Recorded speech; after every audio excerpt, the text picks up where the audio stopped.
What is up, guys? Welcome back to another episode of the Side Hustle Experiment podcast. Today, we are just going to do a little jam session coming off the live for their 20th episode, which was super fun. Thanks for everyone who showed up. We're definitely going to probably do more of those. So what's been up, man? Nothing much. Yeah, the live was fun. I forgot that we did that just a few days ago, I guess. Yeah, that was It cool. was a blur. I forgot how much I like doing lives. I was actually doing a live with Kyle and James, who we had on for the influencer program. And I was like, damn, I don't think I've ever done an Instagram live. I just never did it. And I was like, this was a ton of fun. Did a lot of people join? Yeah, a bunch of people joined, asking good questions. And yeah, it was cool. I definitely do a couple of those for sure. Might have to start doing that. Yeah, I want to start doing those lives during the week like that. That's fun, like doing them like that. Yeah, it's cool just to get questions and going off the riff like that. Even though they were all Amazon questions, this is funny, but I'll still answer them. Yeah, for sure. That's kind of what have you been up to?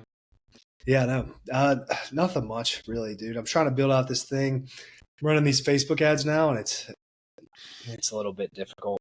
It's just like there's different metrics you have to follow. So it's like your click-through rate and then, your cost per acquisition, that type of thing. And you have to figure out ROAS or whatever they call it. Yeah. And it's like you're trying to figure out each step in the process, like what's wrong. And right now, my click-through rate's really, really high, but no one's like purchasing the product, which is not even made yet. So that's even worse. Like it's just like they won't even opt in for the product. So I've just got to fix that. I'm sure it's some kind of like misalignment with what I'm saying in the ad versus what they think they're going to get, maybe. Do you think the headlines may be too strong or the promise too big? Possibly. I mean, it's a big promise, but it's like kind of true. It's like a lifting thing. Like gain 10 plus pounds of muscle and double your strength while being at the gym less than 4 hours a week, which like seems intense, but that's true. I mean, that's what I do. Like I don't go to the gym over like 3 hours. I'm fine. Wow. Yeah. I mean, I feel like people would be like super interested in that though. Like at least are you trying to get them to book a call or you're just trying to get them like sign up? Trying to sell them on a low ticket product first and then upsell them into a pre-made program. So like the whole funnel is supposed to be like front end offer, which is cheap, which is like a full guide, all this value, and then a $247 upsell to like a pre-made program. And then I'll get them to book a call after that and try to sell a coaching thing. And I'm not doing the fulfillment. I have a coach that's doing it. So that's pretty sweet. Yeah, but it's just a long time in the long process, I guess, till it works. Yeah, but I feel like you just have to look at it like that was basically like Amazon. You bought a bunch of stuff. You're like, oh, is it going to sell? It does. Some doesn't. You're like, okay, I got to do more of this. I got to do more of that. And then you just kind of magically figure it out. And then one day you're like, oh, this is so easy. Yeah. And all I have to do is figure out like the funnel part. Like because I know I can get the traffic, I'll pay for it for Facebook. And then the Instagram theme page is my innovative one. That thing is exploding right now. Like I went from like 500K views in the last 30 days to 1.5 million views. I have like 4 videos going viral at once. So that's helping like a bunch. You had a couple that went like 1 million. Or I have like 7. Yeah, I have like 7 that have hit 1 million. One right now I just posted it Saturday and it's at 700 and some thousand. Yeah. Holy smokes. Yeah, I'm watching my followers just fly up. Like if I can't imagine sometimes like this makes me think about like famous people. Like if someone's actually famous and they're getting that many views, that many likes, that many follows, it's just a crazy feeling. Because this isn't even me. This is like a theme page or whatever. But the feeling you get is just crazy. Does it get like lots of DMs and stuff? No DMs. I think I've got maybe like 6. Which I don't know. Maybe I have the DMs turned off or something. But no, it doesn't get many DMs at all. That's interesting. Yeah. But yeah, what about your stuff, man? Enough talking about me. Yeah, man.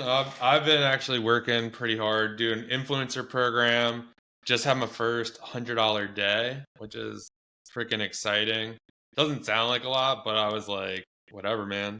It's like starting to like become real where it's just like, and it's been 12 weeks. Like it feels like it's been like 6 months. But I'm just like super impatient. So I think that's why it feels that way. But yeah, it's starting to like come together. So now like I just have to really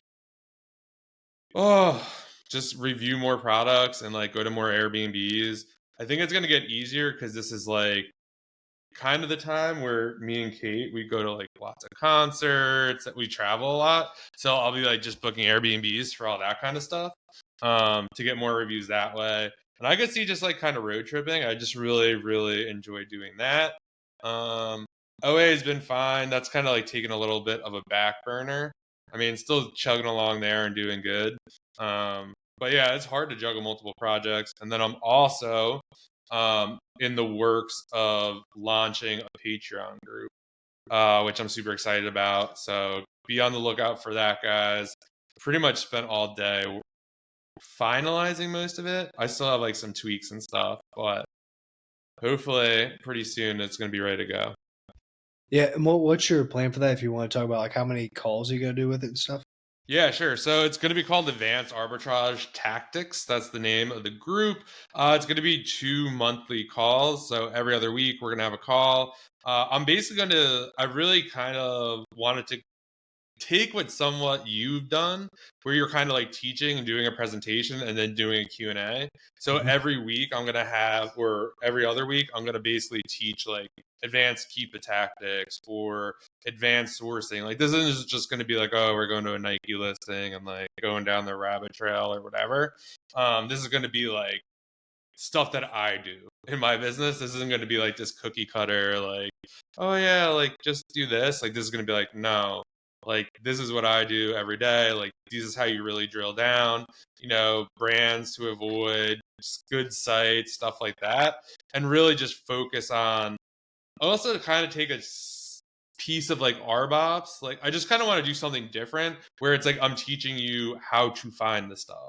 Like this isn't a leads list. This like you could actually do this stuff and execute it. And just basically like I'll be giving away pretty much like all the spreadsheets I use that go along with these tactics and stuff like that. So I'm super excited about it. I think for me, I've done not really that much coaching, or like I did it like last year early. I didn't really like the setup for this. I think this is going to be absolutely perfect for me and kind of like what I want to do because it allows me to help a lot of people. That was probably my biggest takeaway from Miami was like, oh, a lot of people watch YouTube videos or I've DM'd with them and they're like, wow, like since we DM, like I did this, like you just don't hear from them again because they're busy like doing the work or whatever. So I'm like, I need to think of a way that makes sense for me and makes sense for other people. And I think this is going to be the thing. Yeah, I like the idea a bunch, which I already talked about so many different things. That's a good one, especially good something like you can repeat. It's not a ton of work, but it still provides a lot of value. It's like ideal. Yeah, I feel like what I like about it too is it like drills down to like what you actually need to know. Like that's not on YouTube. That's you don't want to put that stuff on YouTube because then it like kind of ruins it for everyone else, kind of thing. There are plenty of knuckleheads doing that on Twitter anyway. But this is going to be like more in depth. And then I think the biggest part about it is like kind of like Q&A after. Like you kind of see it. Hey, like could you go back here? Could you go back there? Stuff like that. So yeah, I'm super excited about it. I kind of like it too because I think sometimes when you do like a Q&A, because I did think about that. Oh, we'll just do like a Q&A and maybe we will do some of those and kind of get a gauge like every once in a while. But for the most part, you could kind of just really lose it if you're like, oh, we're going to talk about sourcing today. And then someone's asking about IP complaints or something. And then it kind of like goes down the wrong track or whatever. And I think probably the biggest also difference is this going to be for kind of like people who are already situated. Like you already have an account. You probably did like 5 to 10K in sales since you started the account or a couple grand or whatever. This isn't going to be like, how do I open my account? What softwares do I use? Like I'll have a whole list of everything that I use there'll be a free Facebook group too, along with it. So I'll have all that stuff in there, but this is going to be like, hey, I need help sourcing, I need help scaling, and I'm going to kind of go like how I scaled my business. Yep. Makes sense.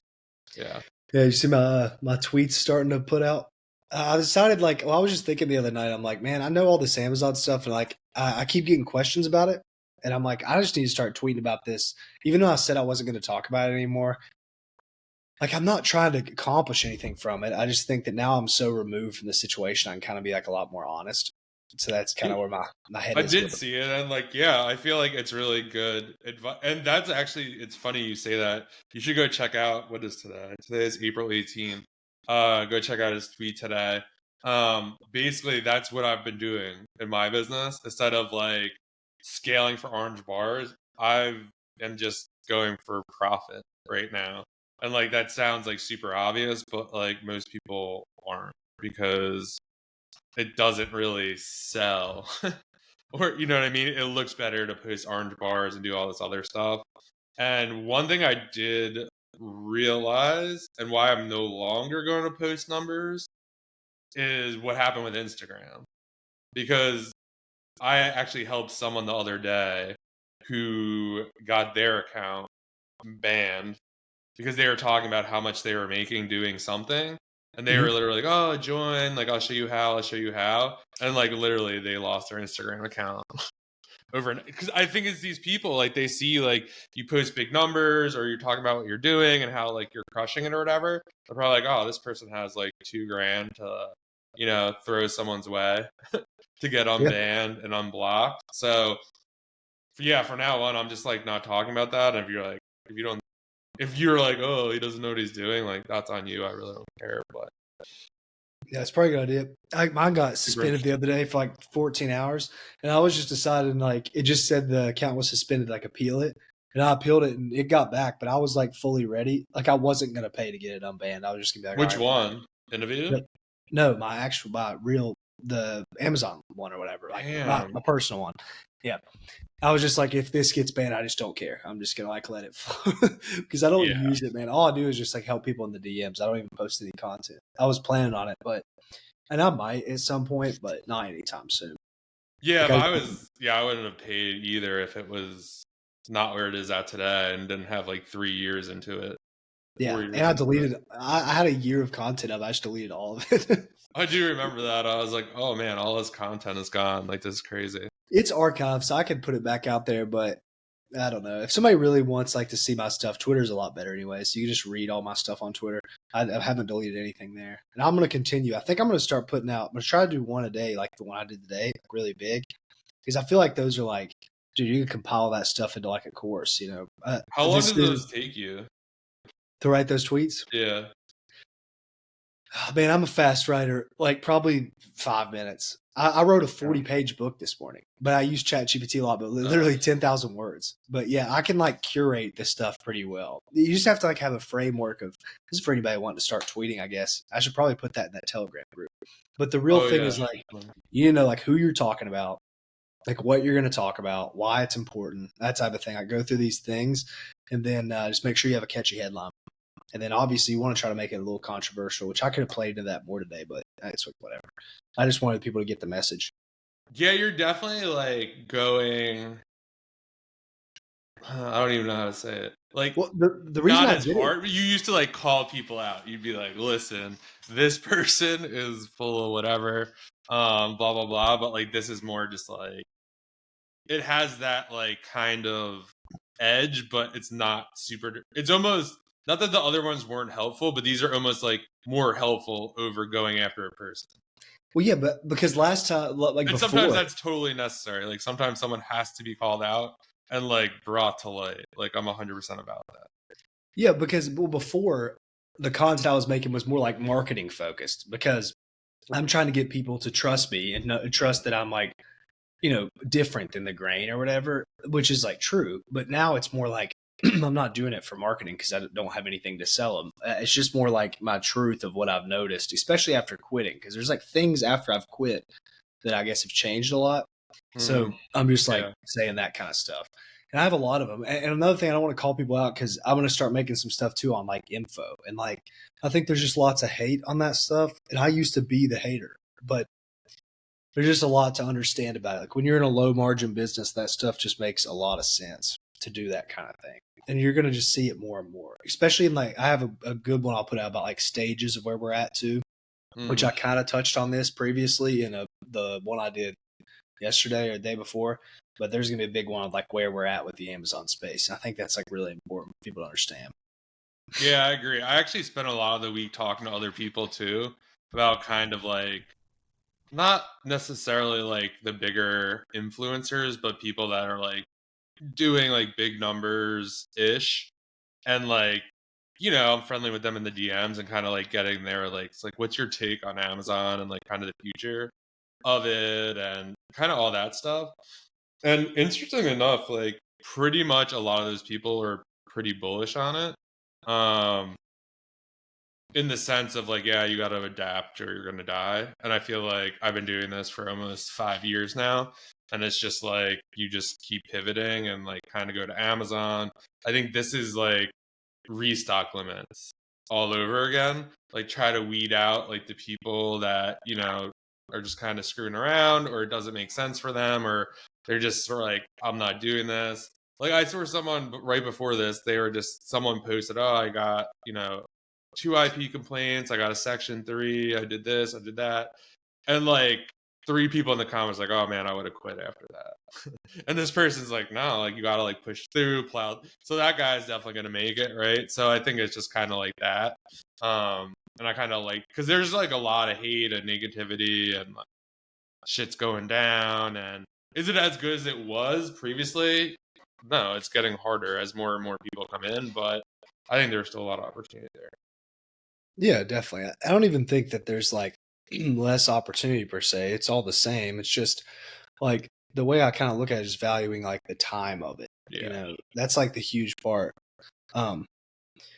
It just what Rick said. I don't know if you remember having him on, but that was like kind of very important to me. Is he was like, eventually there's going to be like 18-year-old kids that are going to make like $50,000 a year selling $1 million worth of stuff, and I was like, dang, that's like very true. And he like watched this stuff happen. So yeah, I do remember that. And yeah, I think too, it all depends on your like situation. And that's kind of why I was like talking to so many people. Like there are people who are doing it full time, there are people doing it part time, there are people who have like 9 to 5s. I mean, it all depends on your situation. Like some people have kids, some don't. So it all depends on like kind of what you need from it. And it was just kind of like, I still think, yeah, obviously like what you're doing is going to be like more profitable or whatever. But the amount of work that requires like upfront with little to no payoff, right? Like you're going to get paid eventually with like what you're doing. But I feel like for most people, and it's not a slight or anything, like Amazon's like a great opportunity. Like they eliminate marketing, sales, pretty much everything. Like if you could find stuff and like you're willing to put a label on it and put it in a box, you could definitely make a good bit of money doing that. And that's gonna be my tweet tomorrow. Is about like you were saying the like who's it for or whatever. I'm trying to like figure out what kind of people. I have like a bunch of things in the drafts like ready like to fire out because these are just things I've like really wanted to say, but and they're new. Like I know people haven't said them before just because the only reason I've learned it was because I talked to like 30 people after the seminar, like these one-on-one calls, and it was just the same call over and over, literally. Like maybe 3 calls were different, but it was just the same type of person, same aspiration, same stuff. And that's no offense to anybody that got on the call. Like you guys, a lot of people were doing well, but it was just like, I just noticed this trend of what was happening. And there's like 2 buckets I could like kind of put people into, which that'll be a really good one too, especially because people are gonna be like, damn, that's me. Like that's the tweets that always hit. But that's like one of the reasons why I was kind of like, I'm doing this group because I was just like, there's like a lot of people who need help and like could use some help. And I was like, I just kind of like doing it. And it just seems like the right time for me to do it.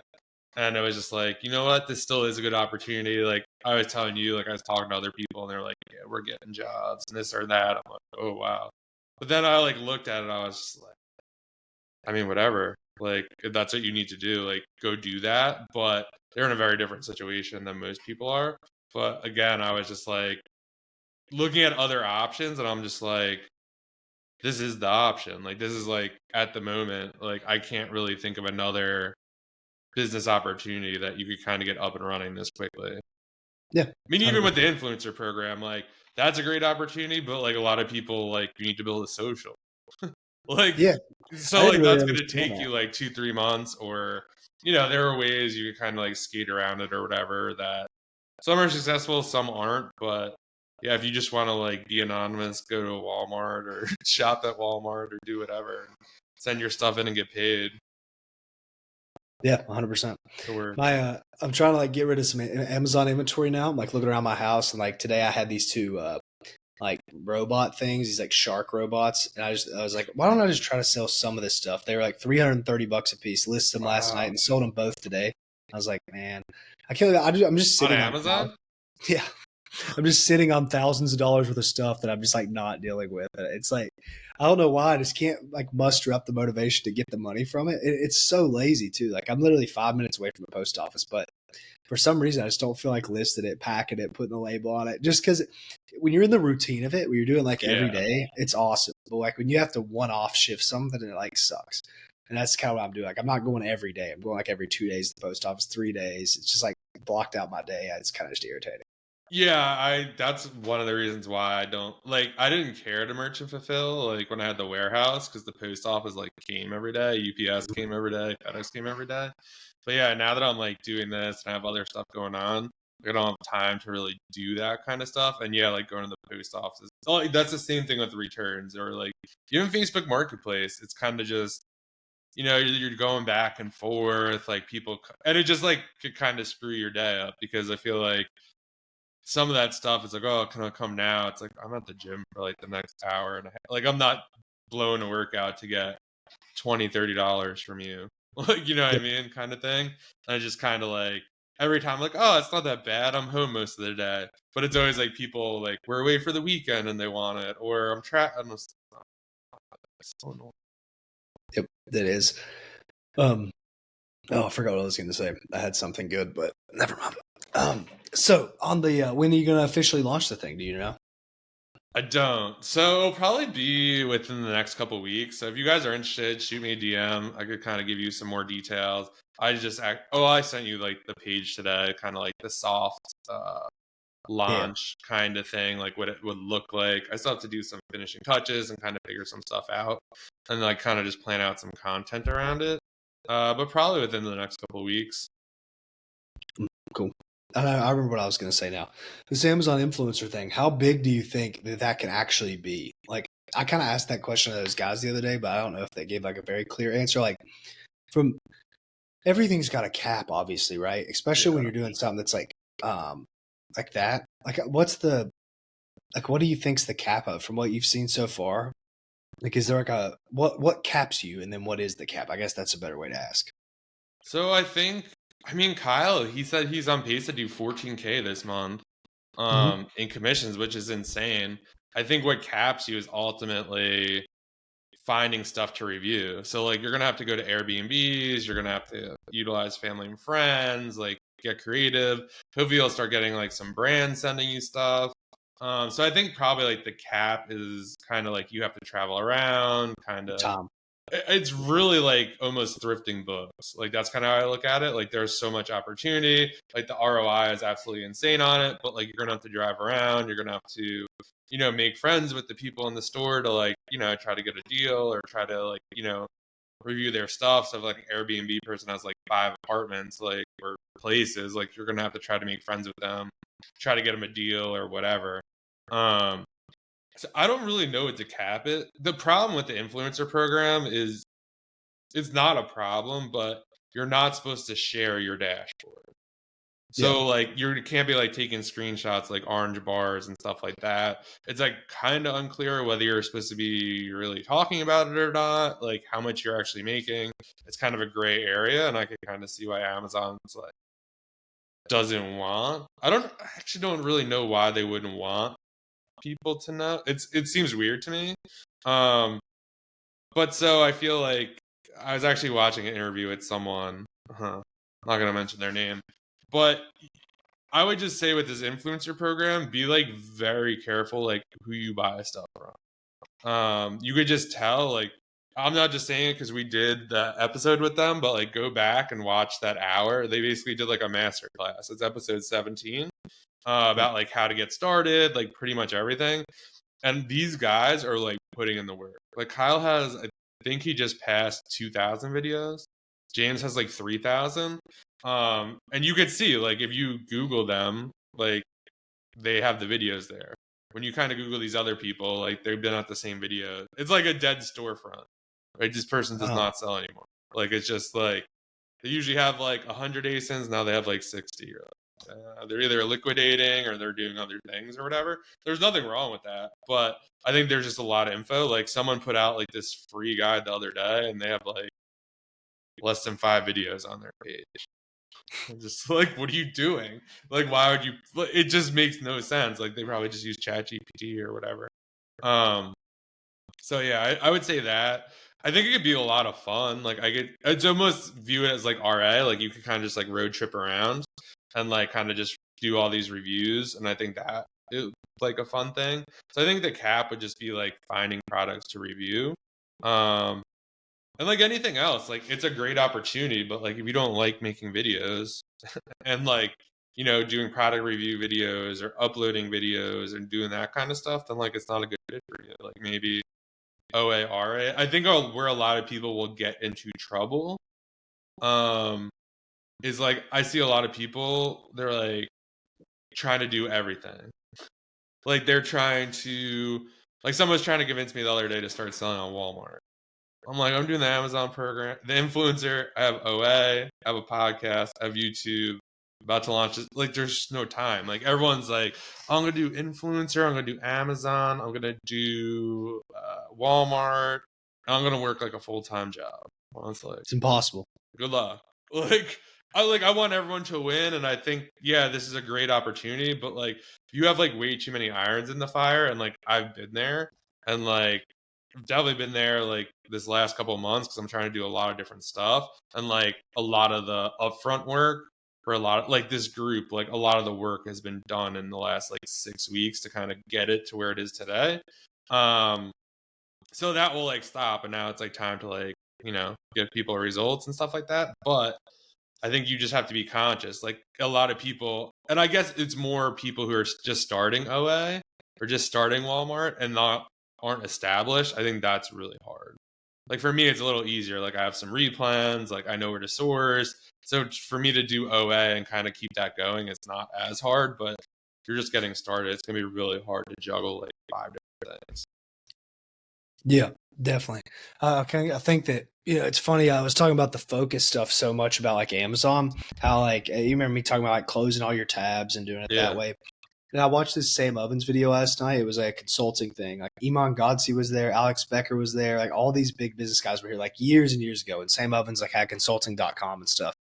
And I was talking about like this focus and productivity stuff, and like just leading on to the kind of the thing you said about like everybody wanted to try all this different stuff. It's I guess I kind of fall into it still, not with business models, but just different things. Like I have all these different things I'm trying to do, like very unorganized. And today, like I watched him last night and I wrote like a to-do list last night of like what I'm going to do today.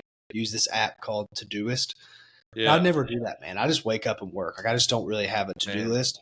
Bang out those tasks. And I got done with like paid all my taxes today, which was ridiculous and very annoying. I had a very big tax bill as well. It was very sad. Yeah, mine was disgusting, especially because I started liquidating. Oh, it was ridiculous, dude. Especially after liquidating all my inventory. I stopped spending, so I had like no expenses at the end of the year. It was really bad. My personal was like a lot. But anyways, I got that done. That was stressful, but now it's out of the way. I don't care. And then I started writing that book for like the offer that I'm making. 40 pages got done, over 10,000 words. And I did all this stuff by like 12 o'clock. And I'm like, man, if I just like wrote a to-do list down and just followed this, because usually I'm here and I'll be watching a video and then I'm thinking about something else and I'm trying to find a little bit of work to do. And Sam Ovens described it as like everyone wakes up every morning like, I'm going to make $1 billion today. And then they obviously don't, because you can't make $1 billion today. So you do nothing. But really what you need to do is like this incremental stuff over time, like really focused on one thing. So today I wrote the book and then I wrote the bonuses too. So like 3 different bonuses that came with this book. All right, tomorrow I'm going to build out the community, exactly like what the community is going to be. The next day I'm going to build out the coaching program, finish the touches on that. And then just like try to do one thing at a time instead of I'm like, I have all this stuff to do. Let me just try to do whatever it just doesn't work like that. Like it's just not focused enough. I went through today too, cleared out all my tabs, categorized them. You can name the windows you have on your desktop, categorized them. Okay, all my docs. Yeah. And then all my ad stuff, all my like different stuff like that. I was trying to get way more organized because what I've realized is like, I know what I'm doing and I know what my goal is with this stuff, but man, I'm not like focused attention enough. And I haven't even left the computer today. I just went to the post office and that's it. I've just been working since like 8 a.m. and it's 4:15 by the way for anybody listening. But yeah, I could keep going. If we wouldn't have recorded this, I would have kept going to like 6:30. But yeah, it's just because I'm focused on like, okay, bang out these tasks and do it that way. So Yeah, I That's just agree with you. long-winded, but It's sometimes it's harder too. Like I think you brought it up in, was it the live? I think it was. But like if you're doing like an OA business, like it's pretty like self-explanatory. It's like you have to find products, and you could, spend all day doing that, or a couple hours, or whenever you hit your spend goal or whatever. And like, or you could always, there's always places to source because like the websites don't shut off at any time. Um, but yeah, like I kind of felt that today because I did some sourcing, but then it's like when I was working on kind of like building out this group, like it doesn't feel like almost like it's a weird. productive task or whatever because nothing happened. Like a lot Mhm. happened, but also nothing happened. Like no one's in the group, right? Like no one's in there. But there's a lot that has to happen before like someone could get in there, and like a lot of stuff like that. And I think that's like almost the hardest part. Like I was talking about like before we started this, like, oh, I gotta do something with this back wall. Like I keep saying it, and like I hate doing that kind of stuff. And it's just like, well, like how do you even go about decorating like a wall for like a podcast? Or I was like, you know what, like this is not important. Like we're just gonna do the podcast, and like one day it's gonna happen. But maybe it was like, oh, watch one video or like buy one thing, and then it's like I forget what if it's a book or it's a theory, but it's like, oh, if you do one thing, it's like just source one product, and then they're like, okay, like this is cool, or like just go to the gym. Like you don't feel like it, like oh this set's up, like do one more set, and then eventually like you'll be like, okay, like let's just do the rest of the workout. So I think that is like a big thing, and like yeah, I'm terrible with like to-do lists and stuff like that, and I need to get better with that. But if I do write stuff out, I definitely it's like a catch-22 for me. Like some of the stuff I write down is like, oh, like should that be down there? Like should like doing this podcast be a thing on the list? Yes, every I single guess, thing. but it doesn't feel like one. But like it almost feels like, oh, how dumb. Like we're gonna talk or whatever. It doesn't. You know what I'm trying to say? It doesn't like, oh, we didn't spend our spend goal, but like we're just gonna talk for an hour or whatever. And it's like important and like we like doing it, but like it almost seems like almost not a to-do list task. I guess what I'm trying to say. Yeah, well, I agree. But the thing that I kind of like took away from like what I'd watched last night is to put down, especially when you're in the beginning, especially if you say too that you don't do a lot of to do lists. Because dude, I'm like anti-organization. I don't do any of that stuff. I never have. But now after watching that, I was like, man, I just like resonate with who he's kind of like throwing shade to. Is like that's just me. It sounds like he was just talking to me because I just wake up every day and I'm like, something big's gonna happen. It doesn't happen. But yeah, like today I had record the podcast at this time, and then I'm going to play basketball afterwards, and I'm going to help my friends move inventory after. Okay, like all those things are super basic. Okay, I probably was gonna do them anyways, but putting the time frame down in the order in which it'll happen really does something for you. And like, okay, now I can do all this stuff before, and I like wrote all that down. It's just easy, just bang out a task. Okay, done. Remove it from the thing. And the Todoist thing, it's TOODOIST. I linked it from my phone to my computer. So what I plan on doing every night, and this is another Sam thing, is plan today, tomorrow, or plan tomorrow, today. Okay. So in bed at night, I'm gonna just write down everything I need to do. Keep it, simple, less than 7, 8 things or whatever. And then bang them out in order. And then I have it on my computer. It syncs with my computer. And I just click it and it makes a nice little noise when I'm done. Ooh, It's just that's like bang, nice. bang. Yeah, super nice. And it's like I can I'm plan it definitely out. gonna. Yeah. It's Todoist. And what was the Yep. what video did you watch? I'll send it to you afterwards. Right. It's like a Sam Ovens consulting thing. Okay. I'll send you this thing too. I have this master document of all these different videos and like lessons I'm compiling. I thought about doing it. I'm just like learning that all this stuff I'm learning and going through. I wish I would have done this with Amazon because it'd be worth so much money. Like I made that Telegram group. So every time I'm thinking about something or doing something new, I'm just making a video, banging one out. Like I made 2 crazy ones yesterday. I've got messages about them. So eventually I'm going to have so much stuff in that group that I'll just be able to cap it at whatever amount of people and start charging people in the future because there's just so much info in there and stuff like that. So I'm just making these docs, like compiling this information because I know if I would have had it when I started of like, watch this, this is like crazy helpful, it would just be good. So that's kind of my thing I'm doing right now. And the to-do list thing is just way bigger of a deal than I thought it was. I even tried to meditate, but you know me, I don't seem like the type of guy to meditate, but I tried this morning. It's just hard. I'm definitely gonna get this Todoist because I definitely struggle with that. And I remember listening to something, and they do say that they're like, oh, you should always plan like what you're supposed to get done. I don't know how like much like I really buy into like they're like, oh, when you go to bed, like your mind like works on like how they're gonna like Subconsciously, yeah. solve it or whatever. So I've had like it go both ways too, where it's just like, I don't know, like sometimes it stresses me out because like you're writing like what has to get done tomorrow, and you're like, oh, you kind of want to work on it now, but it's like, no, you got to go to bed. But I think I'm gonna try that, and then I think too, like the act of like crossing something off, and it's like, okay, cool, like I got a bunch of stuff done today.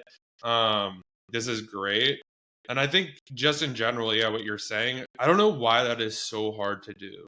Like I like feel like sometimes when we had the Discord, I was just like, I wasn't like super familiar with it. So I felt like I was always like Googling the same thing or like just looking for like a website or something. And I like started like a Discord, but like stopped doing it, where I just dropped the link into like the Discord. And then like if I ever need it again, I'd be like, oh, it's in that Discord. But it's just so hard to like track things, I feel like, or things you're using, or like that Sam Ovens video, like you should probably put that somewhere Yeah. because you're gonna want to see it, and you're gonna be like Sam Ovens productivity, and like 400 videos are gonna come up, and it was like made 5 years ago, and that's not coming up, and you're like, shit, like I should have saved that. Yep. You know, I already told you I did that with the Discord of like the leads. I have like a Discord, man, with like 50,000 messages and with all this stuff, which I mean, one day I'll do something with that too. You know, I don't know what I'm going to do with that, but yeah, I think keeping a track all that data is probably pretty important. And I've been watching too a guy named Nick Cosman. I think I've talked about him on here before, but he was like a multi-millionaire guy that did this thing called growth consulting. He still is, like, he's very rich. He's deleted everything on his Instagram, unfollowed everybody, and started doing like this crazy, I don't know, calling himself like a travel hoe and all this random stuff and pushing this, like his bio was just a Stripe link of like $5,000.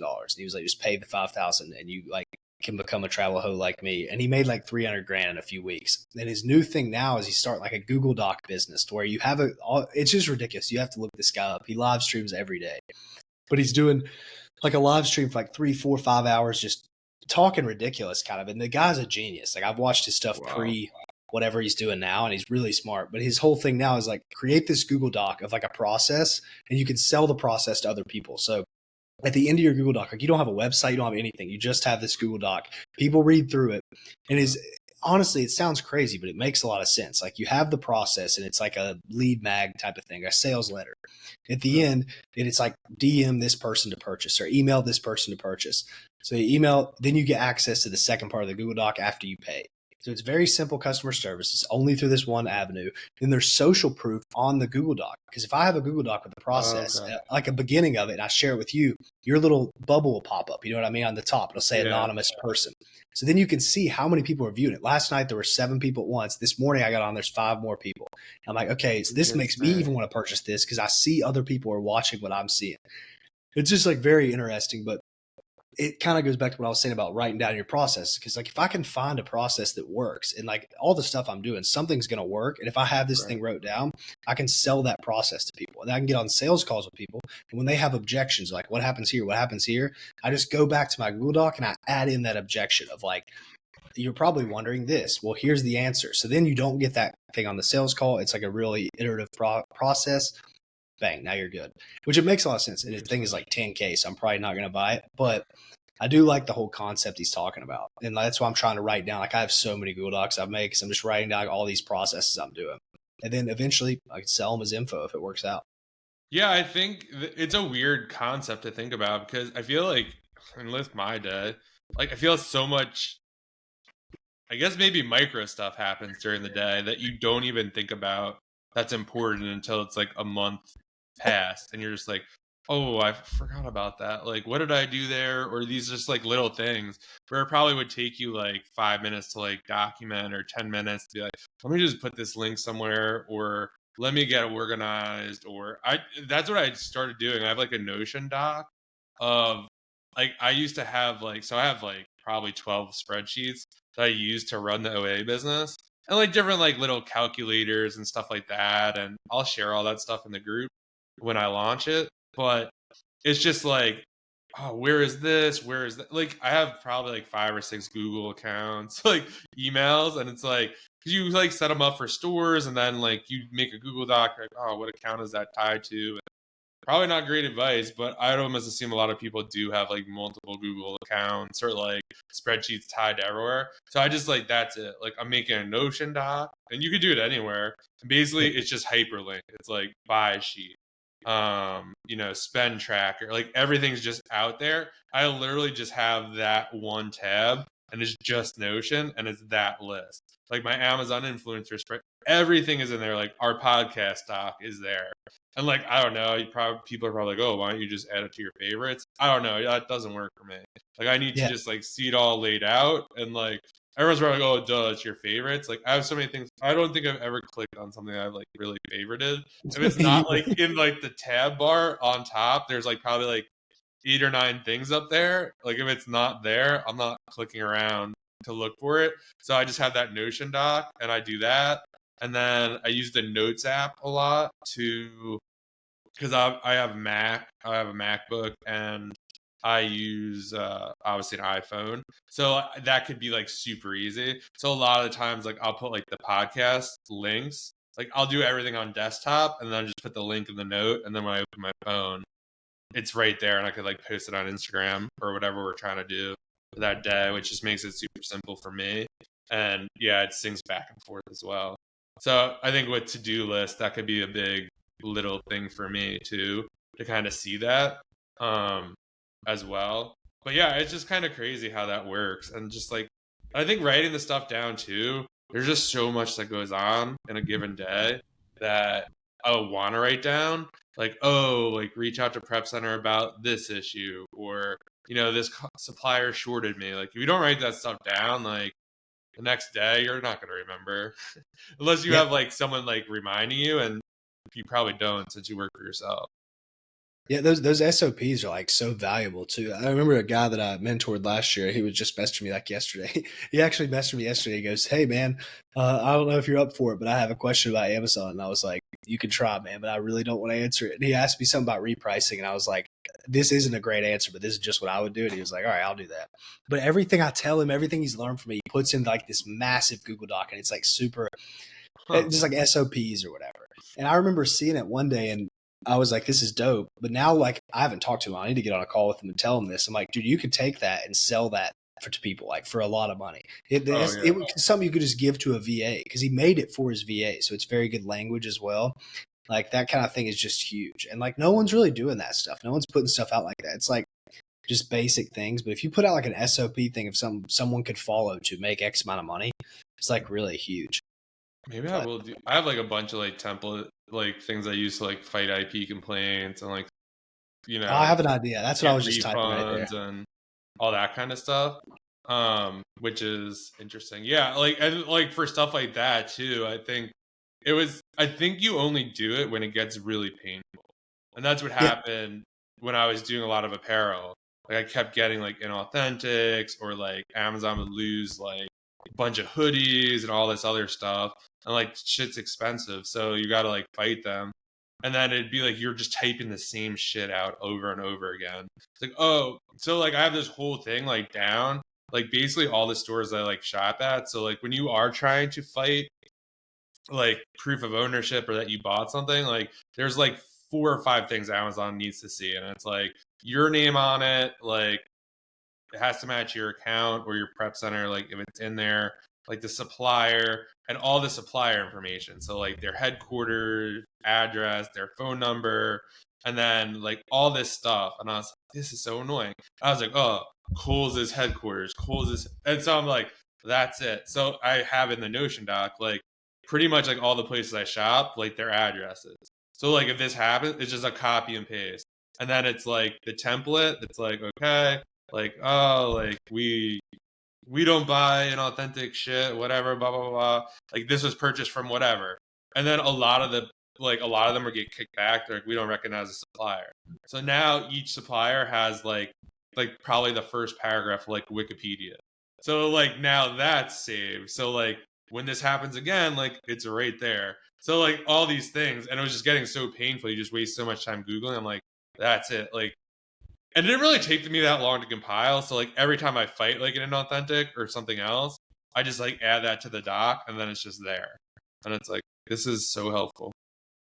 Yeah, that's huge. Or Yeah, it's I like, have oh, an just idea. Google the address. But like, you just spend all this stupid time like formatting it or this or that. It just adds up. But now it's like something that would take an hour. Now I can bang out in like 20 minutes. Yeah, definitely. That's a good idea. You should bundle it up and do something with it for sure. It's like, I guess you kind of discount sometimes how much time we've spent doing this stuff and how much stuff that we know about it. Like where normal people just come into it, and they don't know anything about it. So True. yeah. That's very true. Yeah, that's what I'm kind of excited about is kind of like, because I do like enjoy teaching it and just, yeah, you don't know what you don't know. And like, just from like the DMs I get with like people's questions, it's like, damn, like there's definitely like, people definitely need some help and they want it. Yeah. We'll see. Yeah, 100%. What else can we chat about today? You got any cool questions? My crypto's down. So last time I told everybody to buy, now I'm down like $3,000, but I'm still up a bunch, so it's okay. Bust. You're like, there goes the crypto But yeah, dude, I Discord. feel like I think it's just gonna go to 0.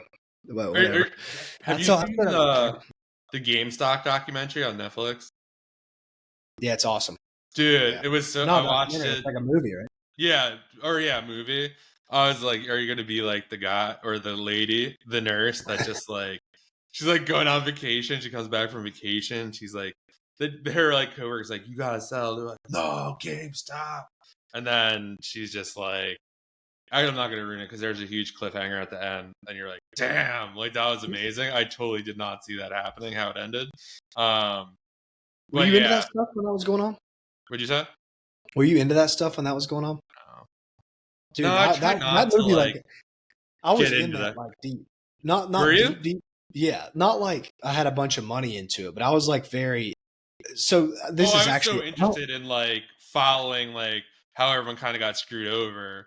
I didn't buy anything. Like Dave Portnoy, he was like he interviewed that guy Vlad or whatever on his Mhm. podcast, and like he was like, "What a scumbag," and like going nuts. And I was so into the fallout and kind of like, wow, like how is this going up and all this other stuff. But like I didn't participate in the buying or selling.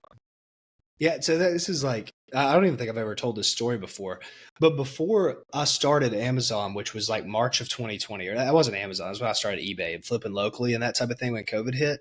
Right before that, probably like January, I was in the Wall Street's Bets group, and it was really small then. Like that whole group they were talking about, there wasn't a lot of people there, and I was just like in there chatting or whatever, and bought a put on the stock market.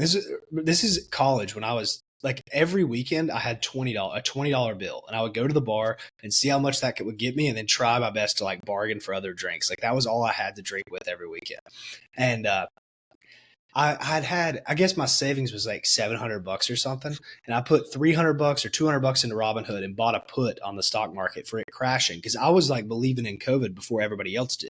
I was like going around parties my senior year, like it's the last time I'm going to see you guys. We're all going to get sent home. Everybody's like, you're an idiot. But it happened. Like that actually happened. We did get sent home, but I had bought that the stock market was going to crash somehow. I put on it. I didn't even know how this stuff worked. I'd go to bed one night like hammered and put $200 in this put. The next like morning, or I'd put it in Friday. The weekend went by. On Monday, it was worth like $1,700. I made $1,500 over the weekend. Damn. Sold that, and I was like the richest guy ever, man. Because like at that point, that was twice the amount of money I'd ever even had. I ended up losing it all, but I went down the path of Wall Street Bets and all these different like stock market things. And then I had some money in there. I'd invested in like AMC and GameStop and that type of thing when it came around. But I was like in that group really early. So I watched all that stuff happen. So watching that movie, I was like, man, I was like one of these people almost. Like I think at that time I was reselling because I didn't care as much about it. But I was making so much money from reselling at that time. Like 3 months in, I made $25,000 profit from selling pools. And I was making that much money like every month, like 25, 20 grand. Those are my best months ever, probably reselling, but it was just at the beginning. And I was like, I have too much money. What do I do with it? Because I had $1,300 and now I have like 40 grand. Like, what do you do when you have that much money? I was just throwing it into baseball cards, throwing it into stocks, and just losing it left and right, like all the time. But I didn't know what to do. I didn't want to buy like fancy cars or whatever. I've never been like that. I'm just like, how can I 10x this money?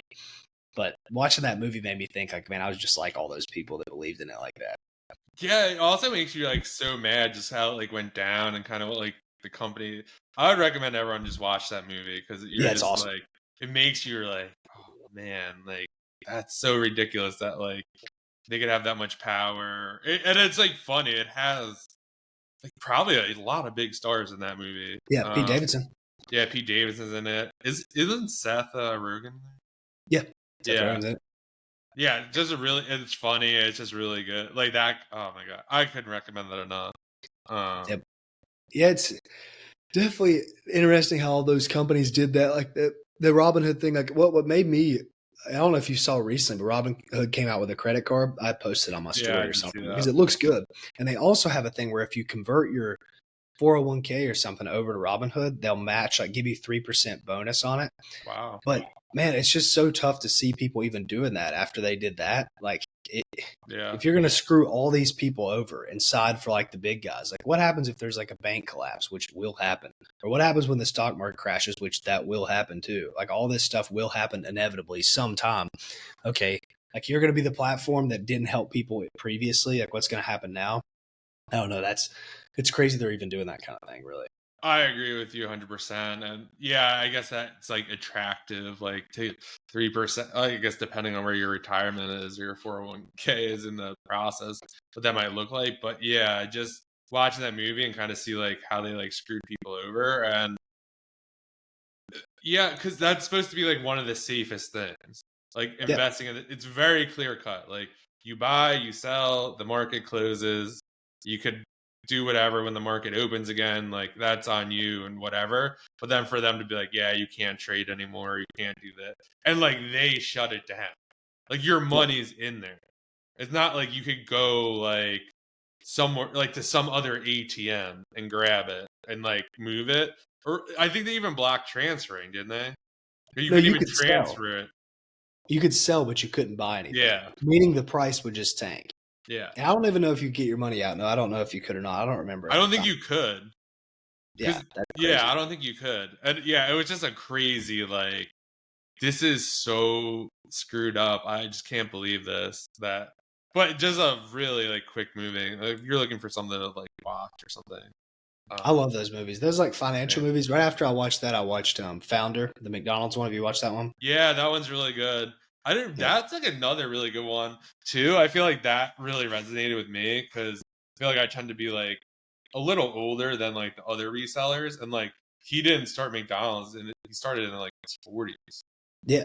Like I'm not that old, but I mean, I was like, damn, like good for that guy. Like, and it's just yeah, very interesting. Like someone like how to believe in an idea, and I do like you watch that movie Founder, and you're just like.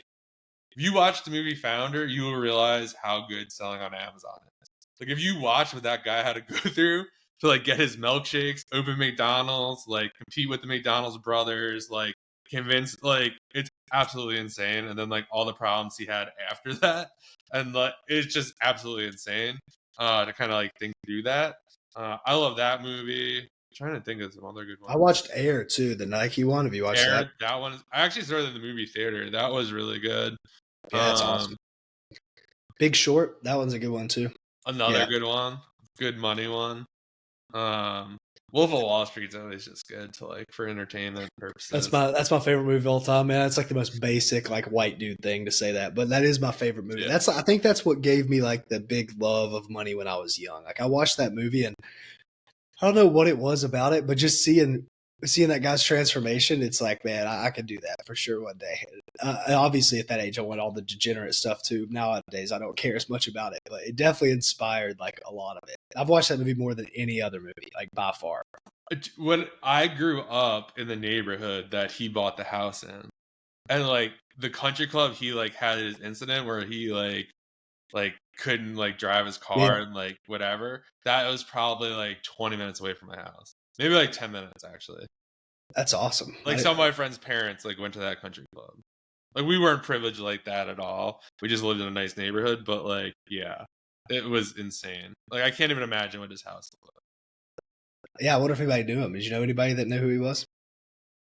I don't know, because I feel like I didn't even really know about that whole thing until really the movie came out, I guess. Yeah. Or heard of it, because I feel like you don't really like it was different like when I like kind of grew up, like there was no like Twitter or like you just Yeah. like watch TV and like whatever TV was on TV, like that was going on. It's not like, oh mom, like did you see like Joe Rogan said blah blah blah on Twitter? Like it wasn't a thing. Like if it wasn't, so it's like I remember like having to wake up and like ESPN would only play like the scores of like the basketball game like once every hour or whatever. Like you had to like wake up and like to get the newspaper outside. Be like, oh, like did the Knicks win last night? And like Yeah, sometimes it'd be like, the game ended too late, so like we had to print the paper. Like it's like crazy. showing our age here, huh?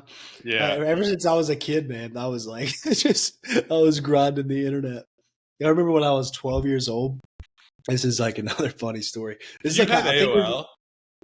no, I was past Shit. that time too. Okay. Yeah, I mean, I Man. was the first thing I had was like Snapchat, like yeah, Shit. which I don't Wow. know. I had Facebook and MySpace. I had MySpace. Yeah. Okay.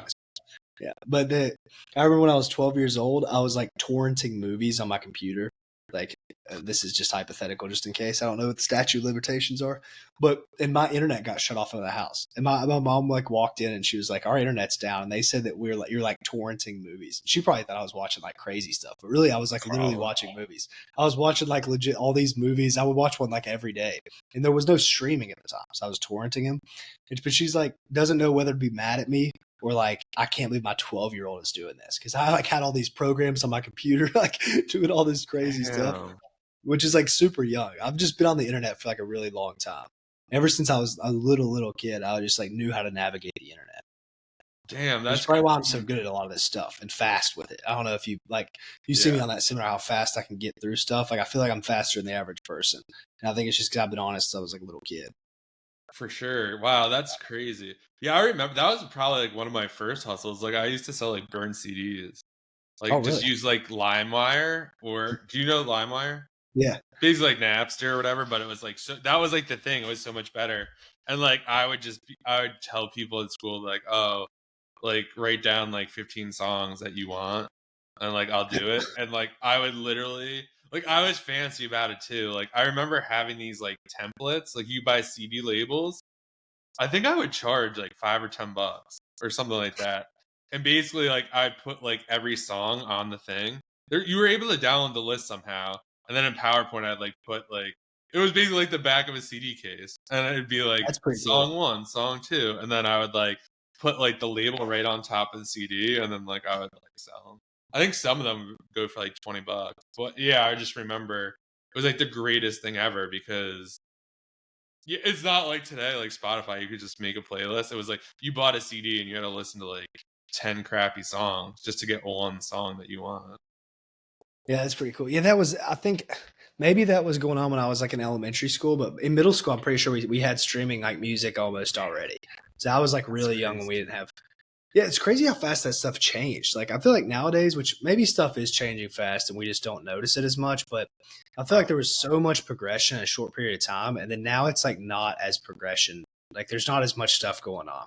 Like I think the big thing's like live streaming now, like on video. Like you can stream 4K video. That's pretty impressive. But like it was like we went from like CDs like to streaming music like so fast just in a few years. Like as soon as we came out with that stuff, I think maybe I'm just bad about my history, but it feels like that. Yeah, I mean it pretty much did too because it's like also funny too. I guess like it slows down. I feel like it slows down, but it doesn't. I think our expectation is just much higher. Like, Yeah. like how could you beat the iPhone in the next 5 years, right? Like they just build in like more features or like you could crop stuff differently or a better camera or whatever. But like the iPhone versus like any other phone, like it's absolutely insane. Like that is what it does. So I think it's like hard to do that. I feel like AI was like really hot. Feels like it's like cooled off a little bit. It is. I don't know. I don't know that much about it. Like I've been starting to use ChatGPT. I got like ChatGPT 4 when you were saying that, and I actually used one like Dolly to like kind of come up with an image for one of the things I'm using for the group, and I was like, this image is sick. Like I don't even know if like a human, based on what I said to the machine, would have been like I wrote one sentence. Like if I give you Yeah, that sentence, I don't know how you would turn it into that. it's You'd be like, crazy. what The do you want? capability. Like, what? Like, that doesn't make any sense. Like, I need more details. I think people were like really hype about it because it was so new. And then once I think people think it's not as strong as it is. Like I know it's strong. I just wrote a 10,000 word book today. Like literally, that is so many words and for like 40 pages. And this information is not bad. Like this thing is so valuable. It could like take it anybody from just not knowing anything about fitness to fully knowing everything they need to in the way that I think about fitness. So it's just really strong. You just have to know what to tell it. Like Yeah. I prompted it with, like for example, on this book, if anybody's wanting to try out this ChatGPT stuff, I gave it 5 different PDFs I found online. So I found 5 different books that were in the same topic of my book. I fed them into that, and then I gave them a template from a course that I had taken on how to write a book. So I said, "Here's these. This is like what you know about now. Okay, now I want you to make a book or outline a book in the framework of this PDF." Like I added a bunch of words to this, though. Do not do this, do this, whatever it is. It spits out an outline, and I go, I don't like this. I don't like this part. Can you redo these? Spits out an outline, 12 chapters, whatever it is. Then I say, okay, I need each chapter to be between X amount of words and X amount of words, and I need it to be in this format. So I just say like this thing in bold, this in whatever, spits out the chapter, and I go, okay, that chapter was great. Do another one just like it. Okay, I don't like that chapter. I don't like how you did this there. Do this. And you just talk to it, and it will spit all this stuff out. Like I wrote that book in probably an hour and a half, 2 hours. And Wow. it would have took me personally 2 weeks, 3 weeks to write that minimum. Like, and it wouldn't have been as good. Like, it really wouldn't have been. The way it formats and stuff, like, maybe mine would have been more creative, I guess. But I'm doing fitness. I'm not trying to do something that even needs creativity. True. But if you just give the Chat GPT like the right prompts, and there's a lot of courses online, you can just look up Chat GPT like prompt engineering course or something, and you can see it. You can do it if you're a copywriter. You can do it if you're trying to write a book. Like I said, you can do it like any way. I know there's a way you could use it with Amazon too. I just don't care enough to even try to figure it out. But you could, for sure. Yeah, for sure. I mean, you did like talk about 1 or 2 ways you could do it in your thing. Oh yeah, I forgot about that. Yeah, Yeah. people were trying to ask. I'm like, listen, I just made this up on the spot just because I'm learning the power. Like, I don't know if this will work or not, but I would try it. Like, 100% you can. It just knows everything. Like, obviously, it's gonna help. Yeah. So were you just doing that in regular GPT, or did you have like a special one? ChatGPT 4, but yeah, in the regular one. Now, if I have to, so for example, though, I will make the GPTs like you can make your own. Yeah. First of all, if I have some specific task I'm trying to do, like for writing this book, I looked up like book writer. Now I found some that were good, but I didn't really love the whole format of it. So I was like, okay, I'm gonna just make my own. But yeah, I could instead, like there was something I was trying to write a VSL. I wrote a VSL for this page, so it was like that somebody reads it out, a slide presentation goes through all these different things. So I write out like a whole document of like where I find the document, I put it in a ChatGPT of like, here's how you write a VSL. Okay, here's my offer. Please ask me questions so you get to know my offer better. It asked me like 15 questions, and then I feed it in, and then it spit me out like a banger VSL, like really, really good. If something like I don't even know if I could have wrote that. Like it would have just took me a lot more years to learn that stuff. But then I can just throw it around like obviously it sounds a little bit like a robot. It uses these weird words that humans don't normally use. But you just, for one, there's humanized ChatGPT bots. So you can just throw it into that and make it more human, or you can just put your own spin on it. But Interesting. yeah, I don't think people understand the power of it yet. Maybe they do, but like it's just hard because if you just put in like do this for me, it's usually not that great. But if you give it very specific tasks and like tell it what not to do and what to do, it can spit out crazy stuff. Yeah, I can't even. Yeah, now that you kind of like walk through that, I didn't kind of realize that you could almost upload information into it and be like, hey, this is like, I'm going to upload this, like make something similar or like read this. I didn't realize either you could be like, oh, ask me questions to make it more customized. I did notice that with the image, like when I did the image in DALL-E, they were basically just like, "What do you want this, or do you want that, or do you want me to just like take a stab at it?" And I was like, "Okay, just take a stab at it," and it looked pretty good. And then the second time around, I was like, "Oh, can you actually add like this color to it?" And they're like, "I could do that," and then it spit it out. It's like, "Oh wow, like that looks like even cooler," kind of thing. So I was like kind of impressed, and for me, I mean, I haven't used it to create any guides or anything, but I could definitely see using it just for like idea generation. Be like, Yep. oh, like okay, that's a good idea. Like, let me do that, or like, oh, what YouTube video should I make? And then I'd be like, oh, like the most common questions are blah, blah, blah. I'm like, oh, I never thought about that. Or I like that idea, but I'm going to like switch it up to this. Yeah, I'm going to have to definitely like look more into that. We had that idea a while ago for like the analyzing the ASINs thing. Remember we were talking about that? Remember how fast I banged out that business plan? Yeah. It was like amazing. Okay, so what I did there was I put in like my general rough draft of like what my idea was for it. And I was like, make me a business plan. Okay, I don't like this. I don't like this. Well, I have this and he has this. Like, and then it puts out this like massive document that's like 4 pages long, but a huge thing that we could have definitely done it. I think what I'm going to do. Who knows? I don't know if I've said this before. I know I'm going to try to do this sometime soon. Whenever I have something to promote, maybe I'll do some Amazon thing in the future or whatever. I have all these group call recordings from all my coaching last year, which I got on like one every single week. So I have like 40 plus of these things. And all the transcripts are saved. I'm going to just download all the transcripts, feed it into ChatGPT, and then just be like, build me a course. And then, or like outline. First you would do, for example, that's exactly what I would do. I would feed in all these transcripts and I would say, build me an outline for a course. And I would see how it analyzed the stuff in there. And I'd be like, okay, I don't like this. I need you to go more in the direction of this. Cause I talked about Keepa a lot. So I'd be like, okay, take out the stuff that I talked about, IPs or whatever, like that kind of thing, the safety stuff. I go just Keepa. So then I could write a whole course and it would build it for me based on every word that I've ever told it. And it's like learning as it goes. Obviously that's what AI is. So yeah, I'll do something like that in the future, but yeah, the power of it's crazy. I think people just underestimate it. Yeah, I think it's also like one of those things too where it's kind of like Keepa. Like if it's super powerful, but if you don't know like the inputs and like the numbers to put in there or whatever, or like the brands to look for, like it's just kind of Keepa. It's like, oh yeah, Keepa. Like people be like, Keepa's all right. It's like you obviously didn't know how to use it. Like there's so many like different inputs and things you could do in there, or numbers you could fiddle around with.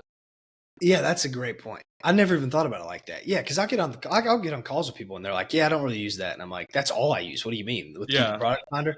Yeah, well, that's definitely how it is. I just know what to put in there to get out the data I need.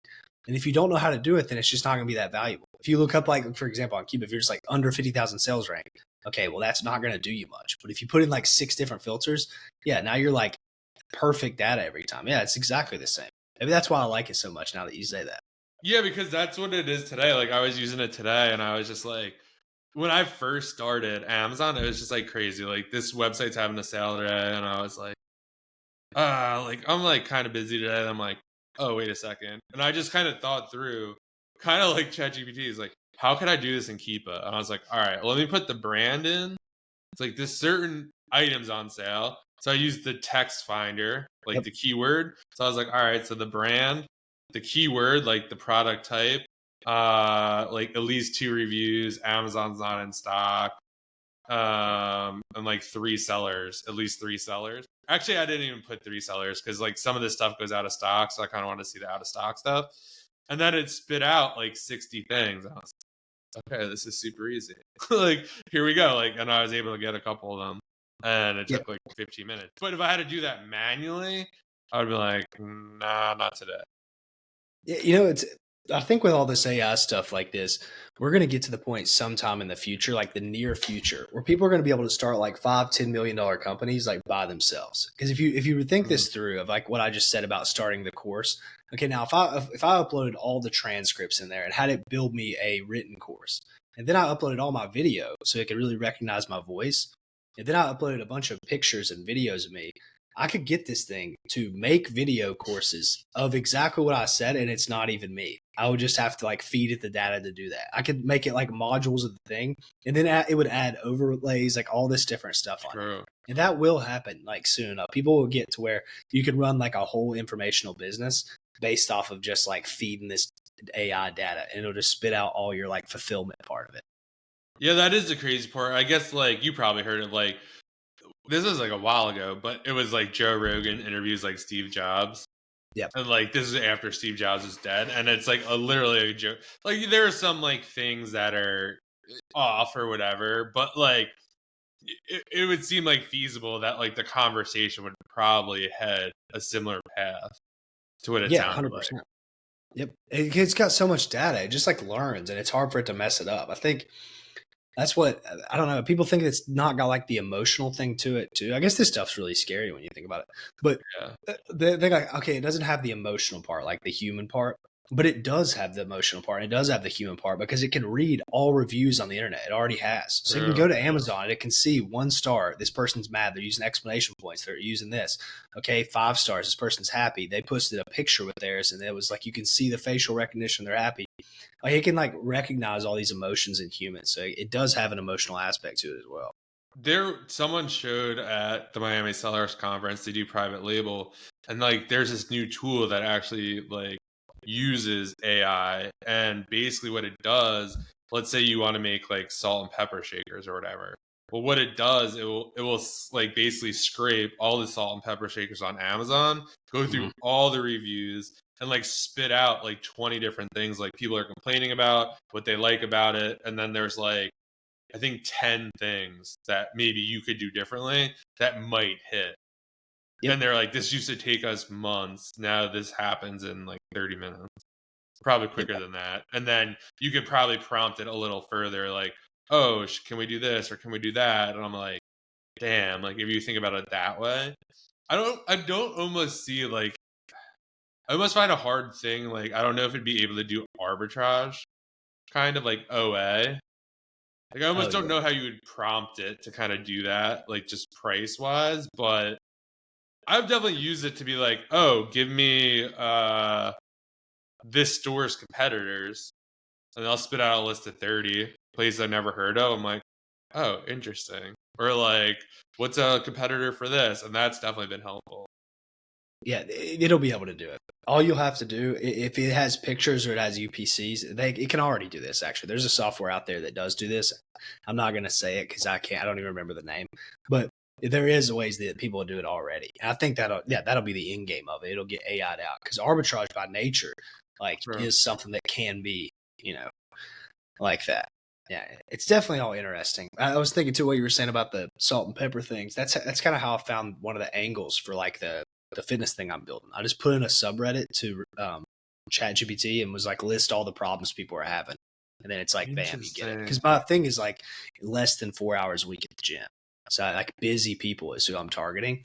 And that's okay. I wouldn't even have really thought of that angle because you can go weight loss, you can go weight gain, you can go like whatever. But like the busy people is kind of the angle I'm going. But if it doesn't work, I'll just go to another subreddit, pull all those things that people say, and then just get a different angle and just redo all the marketing with a different angle. Wow, I didn't even think about using it as that because, yeah, I guess that's just like you could sort through all the information immediately and just get a summarized version.